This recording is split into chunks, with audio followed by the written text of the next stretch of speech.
Afternoon to you. Look, tragic news indeed. We've seen the cabinet being installed just last week, and now this. Take us through what happened. Well, the scene of the attack is Yola in the northern part of Nigeria.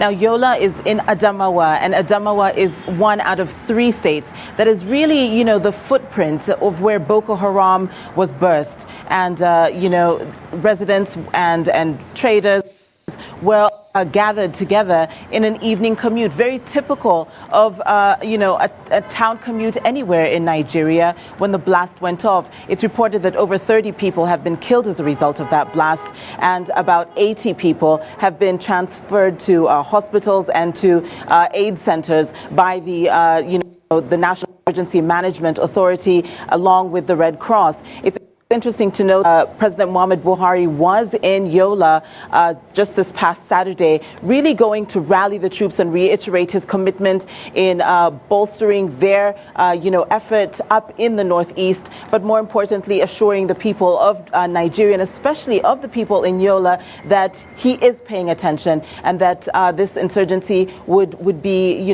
quelled. However, as a result, you have seen the continued attacks on soft targets by Boko Haram. Look, Sophia, please confirm this for us. Has Boko Haram officially claimed responsibility for the attack?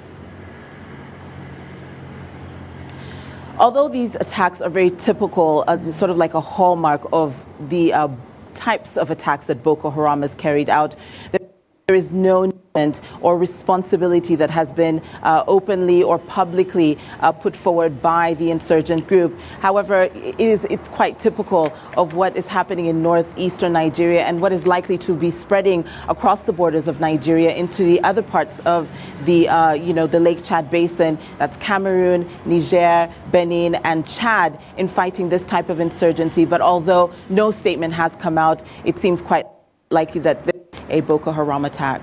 All right, Sophia, and before I let you go very quickly, we're losing you on the video link there. Is there much information that is available on the ground in Nigeria about maybe, the government's plans to try and combat the militant group? Well, the Nigerian government has, stepped up, of course, their troop numbers, but more importantly, have paid attention to the, the tool of intelligence by providing names and images to the public and to the community in rallying their support in fighting against insurgency. 100 names that have been put out. Of the 103 confirmed arrests as a result of just this measure, amongst other measures that are being taken by the Nigerian, the Nigerian government. It is not easy, of course, to profile a terrorist, but Boko Haram has been hiding in sort of predictable areas in northeastern Nigeria, specific to the Sambisa forest, about 60,000 kilometers of forest ground, and also on the borders of Cameroon. Very difficult to ascertain exactly where these pockets are because of the terrain. However, the concerted effort and the continued commitment by the Nigerian government and President Muhammadu Buhari himself just seems to be quite evident in these parts of the country. Thank you so much for that report. That is Sophia Adengo live to us from Nigeria. In other news, Nairobi's population of 4 million is expected to swell by at least 1 million next week when the head of the Catholic Church visits Kenya. With just a week before that historic visit, the Kenyan government and the Catholic Church is working round the clock to ensure that the visit is a success. And